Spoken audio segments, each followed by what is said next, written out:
जीवन में 3 बातों को ध्यान में रखना बहुत ज़रूरी है। अगर हम जीवन में कुछ अच्छा सीखना चाहते हैं, सही निर्णय लेना चाहते हैं, तो हमें हर बात को बहुत बारीकी से सीखना होगा, जानना होगा और तभी निर्णय लेना होगा। एक तरफा बात सुनकर निर्णय लेना गलत होता है और इसी तरह हम अपने जीवन का सही चुनाव कर सकते हैं और अपने जीवन में क्या करना है उसका सही निर्णय ले सकते हैं। इसी चीज़ को देखते हुए हम आज 3 बातें ऐसी सीखेंगे जो हर इंसान को अपने जीवन में सीखनी चाहिए आगे बढ़ने के लिए। एक कहानी से शुरू करता हूँ। एक बार की बात है, एक राज्य में एक बहुत ही बढ़िया राजा रहा करता था जिसका बहुत नाम था, बहुत इज्जत थी, पूरा राज्य उसकी प्रशंसा करता था। उस राजा के 3 बेटे थे और तीनों बेटों को उसने अच्छी शिक्षा दी, अच्छी दीक्षा दी और उन बच्चों को इतना काबिल बनाया कि वो राजपाट संभाल सके। पर राजा के मन में एक विचार आया कि अब तो मैं बूढ़ा हो चला, अब कैसे पता लगेगा कि कौन सा बच्चा सक्षम है राज्य संभालने के लिए। तो उसने अपने तीनों बेटों को बुलाया और तीनों बेटों को बुलाकर उसने कहा कि बेटा, मैं तुम्हारी एक परीक्षा लेना चाहता हूँ ताकि मैं जान सकूँ कि तुम्हें मैंने जो शिक्षा दी वो शिक्षा में तुम कितने सफल रहे और क्या तुम कल राजपाट संभाल पाओगे। तीनों बच्चों ने कहा, ठीक है पिताजी, जैसा आप कहें वैसा मेरे को मंजूर है। अब राजा ने कहा कि बेटा, मैंने अपने पूरे जीवन में नाशपाती का दरख्त नहीं देखा, पेड़ नहीं देखा।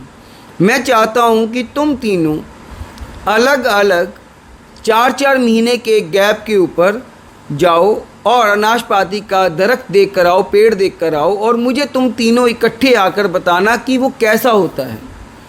बच्चों ने कहा, ठीक है पिताजी, जैसा आप कहें वैसा हमें मंजूर। सबसे पहले बड़ा बेटा गया, उसके ठीक 4 महीने के बाद मंझला बेटा गया और उसके अगले 4 महीने के बाद सबसे छोटा बेटा गया।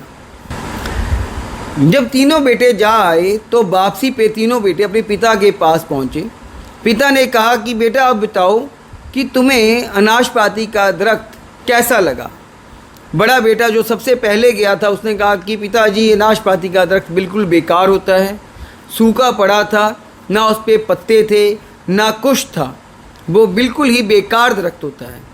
इतने में मंझला बेटा बोला कि नहीं नहीं पिताजी, ये झूठ बोल रहा है, अनाशपाती का दरख्त बहुत खूबसूरत था, उसके ऊपर बड़े हरे हरे पत्ते लगे हुए थे लेकिन फल बिल्कुल नहीं थे।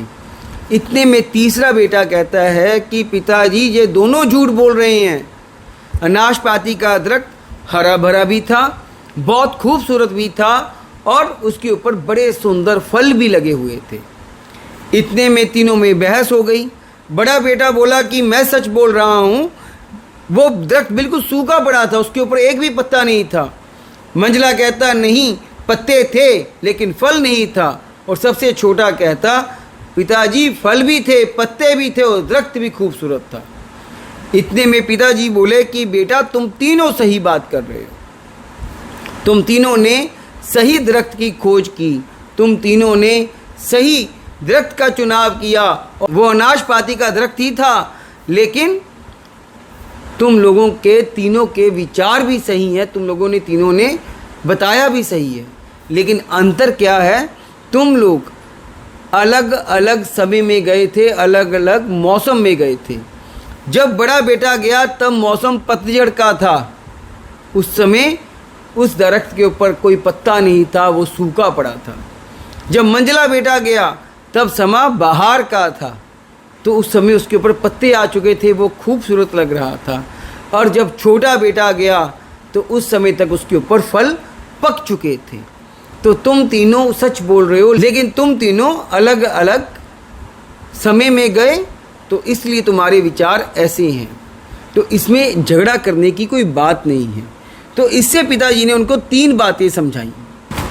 तो राजा ने तीनों बेटों को इससे जीवन का सबक सिखाया। राजा ने कहा कि सबसे पहले जब बड़ा बेटा गया तब पतझड़ थी, पत्ते सूखे हुए थे, कुछ भी नहीं था दरख्त के ऊपर, लेकिन उसने शॉर्ट पीरियड में ही ये ज्ञान लगा लिया कि ये दरख्त किसी काम का नहीं है। तो अगर जीवन में आपके सामने कोई भी ऐसी पोजीशन आती है, ऐसी स्थिति आती है, तो उस समय आप पहले शॉर्ट पीरियड में किसी भी इंसान का, किसी भी चीज़ का निर्णय ना लें कि वो गलत है कि सही है। क्योंकि अगर आप शॉर्ट टाइम में किसी इंसान को सही या गलत ठहरा देते हैं तो लंबे समय में जाकर आपको पछतावा होता है। तो जीवन में सबसे पहले समय का इंतज़ार करें और पूरी डिटेल में समझें कि कौन इंसान गलत है, कौन सही है, क्या करना चाहिए था, क्या किया गया, और उसके बाद ही अपना निर्णय लें। दूसरी बात, जब मंझला बेटा गया तो उसने देखा कि वहाँ पे बहार थी, पत्ते थे। तो राजा ने उन्हें समझाया कि जैसे बड़े बेटे ने पतझड़ देखी और छोटे ने, मंझले ने बहार देखी, तो उन्होंने ये बताया कि इसी तरह जीवन में सुख और दुख आते रहते हैं, लेकिन धैर्य कभी नहीं छोड़ना चाहिए, हमेशा डटे रहना चाहिए और इंतज़ार करना चाहिए। क्योंकि अगर दुख की घड़ी है तो सुख भी आएगा, अगर पतझड़ है तो बहार भी आएगी, और जीवन में इसी तरह दुख को दूर करके खुशियाँ भी जीवन में आएंगी। तो सबसे पहले राजा ने क्या बताया था कि इंस्टेंट रिएक्शन नहीं देना चाहिए, कि आपने कुछ देखा, देखते ही आपने रिएक्शन दे दिया तो ये आपकी गलती है। सबसे पहले छानबीन करें, निर्णय लें, आपस में बात करें और उसके बाद ही किसी रिजल्ट के ऊपर पहुँचे कि क्या कोई गलत है या सही है। दूसरा, राजे ने मंझले बेटे को समझाया कि जैसे बड़े बेटे ने पतझड़ देखी, तुमने बहार देखी, उसी तरह जीवन में दुख भी है, पतझड़ भी है, और खुशी भी है, बहार भी है। जैसे हमेशा पतझड़ नहीं रहती वैसे हमेशा बहार नहीं रहती, जैसे हमेशा दुख नहीं रहता वैसे हमेशा सुख नहीं रहता। तो हमेशा जब दुख आएगा तो वो एक दिन ज़रूर जाएगा और जीवन में खुशियाँ आएंगी, लेकिन तुम्हें धैर्य रखना होगा, तुम्हें सब्र रखना होगा और इंतज़ार करना होगा जीवन में बहार आने का, और अपने कर्म करने होंगे। और तीसरे बेटे को कहा कि बेबुनियाद विवाद में नहीं पड़ना चाहिए। तुमने जो देखा, तुमने बहार देखी, तुमने फल फूल देखे उसके ऊपर, लेकिन तुमने ये नहीं सोचा कि जो तुम्हारा बड़ा भाई और छोटा भाई तुम्हें बता रहा है उसने किस पोजीशन में, किस हालातों में उस दरख्त को देखा था और उस समय क्या हालात थे। तो बिना पूरी जानकारी के, बिना किसी नॉलेज के हम लोगों को किसी के ऊपर उंगल नहीं उठानी चाहिए। तो दोस्तों, इस कहानी से ये ज्ञान मिलता है कि सबसे पहले जीवन में इंस्टेंट रिएक्शन नहीं देना चाहिए। आप अगर इंस्टेंट रिएक्शन दोगे तो उसके परिणाम आपके उलट ही आएंगे। दूसरा, पतझड़ की तरह बहार भी आएगी, और अगर आपके जीवन में दुख है तो इंतज़ार करिए, धैर्य रखिए, एक ना एक दिन किस्मत बदलेगी और आपके जीवन में भी खुशियाँ आएंगी। और तीसरा, अपनी विचारों के अनुसार दूसरों से विवाद ना करें।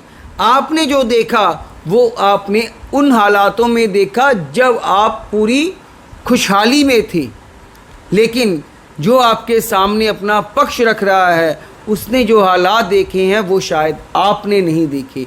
तो आपको विवाद में पड़ने से पहले उस इंसान के विचारों को जानना होगा, उनकी स्थिति को जानना होगा, तभी आप सही निर्णय ले सकते हो। ये तीनों बातों को सुनकर बच्चे बड़े हैरान हुए और बच्चों को बड़ी खुशी भी हुई कि आज हमें अपने पिताजी से बहुत कुछ नया सीखने को मिला। उसी तरह आज मैं भी आपको इस कहानी के जरिए यही समझाना चाहता हूँ कि जो लोग सोशल मीडिया के ऊपर किसी पर्टिकुलर कपल के ऊपर कमेंट कर रहे हैं, किसी पर्टिकुलर कपल के ऊपर, एक जोड़े के ऊपर कोई कुछ बनाता है, कुछ खाता है, कुछ बेचता है, कोई खाने पीने की चीज़ बेचता है, कोई पिज़्ज़ा बेचता है, कोई बर्गर बेचता है, ऐसे कपल के ऊपर बहुत सारे लोग गलत रिएक्शन भी दे रहे हैं और बहुत उनके हक में भी आ रहे हैं, और बहुत सारे लोग उस लड़की को भी गलत कह रहे हैं जो उनके पास जॉब के लिए लगी थी।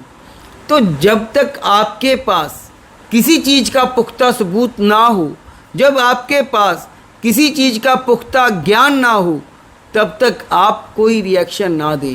क्योंकि अगर आप इंस्टेंट रिएक्शन दोगे तो एक ना एक दिन आप पछताओगे और आपको अपनी गलती का एहसास होगा और उस समय आपको शर्मिंदगी होगी। तो समय का इंतज़ार करें, धैर्य रखें और इंतज़ार करें कि सही निर्णय क्या है और तभी अपने रिप्लाई दें। तो ये मेरी वीडियो ना तो किसी पर्टिकुलर कपल के लिए थी, ये तो आपको मोटिवेट करने के लिए की थी, लेकिन इस बात को बोलना इसलिए ज़रूरी था क्योंकि बहुत सारे लोग बिना सोचे समझे किसी के पक्ष में बोल रहे हैं, बिना सोचे समझे किसी के खिलाफ बोल रहे हैं, बिना सोचे समझे किसी को क्रिमिनल बना रहे हैं, बिना सोचे समझे किसी को बेगुनाह साबित कर रहे हैं। तो दोस्तों, अगर जीवन में आप आगे बढ़ना चाहते हो, आप भी जीवन में एक अच्छा मुकाम चाहते हो, तो इन 3 बातों को ध्यान में रखिएगा और अपने जीवन को खूबसूरत बनाइएगा और अपने जीवन के हर कार्य को पूर्ण करिएगा। यही आपका मकसद है, यही आपका कर्म है और यही आपका धर्म है और आगे बढ़ते रहना आपका सबसे पहला कर्तव्य और कर्म है। क्योंकि बिना कदम बढ़ाए ना हम टारगेट को अचीव कर सकते हैं, ना जीवन के लक्ष्य को समझ सकते हैं और ना ही जीवन में कुछ हासिल कर सकते हैं। तो आगे बढ़िए और अपने जीवन में ये 3 बातों को अपनाइए और अपने जीवन को खूबसूरत बनाइए। उम्मीद करता हूँ आपको मेरी ये बात समझ आई होगी और आप अपने जीवन में आनंद ही आनंद हासिल करेंगे और आगे बढ़ते जाएंगे। नमस्कार, आज के लिए इतना ही। कल फिर मिलूँगा कुछ नया लेकर। और इसी के साथ आज आपको मैं एक नई अनाउंसमेंट कर रहा हूँ कि हमारा एक नया प्रोग्राम एक्सप्लेनेशन बहुत जल्दी रिलीज़ होने वाला है, जिसमें हमारी कोशिश रहेगी कि हम आपको फैक्ट्स के ऊपर बात करें और आपको वो चीज़ें समझाएं जो अभी तक आप लोगों के पास पहुंची नहीं हैं। उन लोगों के बारे में बताएं जिनके बारे में आप तक पूरा ज्ञान नहीं पहुंचा और आपको फैक्ट्स के ऊपर पूरी वीडियो दिखाएं। तो दोस्तों, हमारे इस प्रोग्राम एक्सप्लेनेशन को प्यार दीजिएगा। बहुत जल्द पहला एपिसोड आपके सामने आने वाला है। इसी को मैं खुद होस्ट करने वाला हूं और खुद होस्ट करके आप लोगों को कोशिश करूंगा कि अच्छी अच्छी चीज़ें समझाऊं, बताऊं और आपके लिए कुछ ना कुछ नया लेकर आता रहूं। नमस्कार, बाय।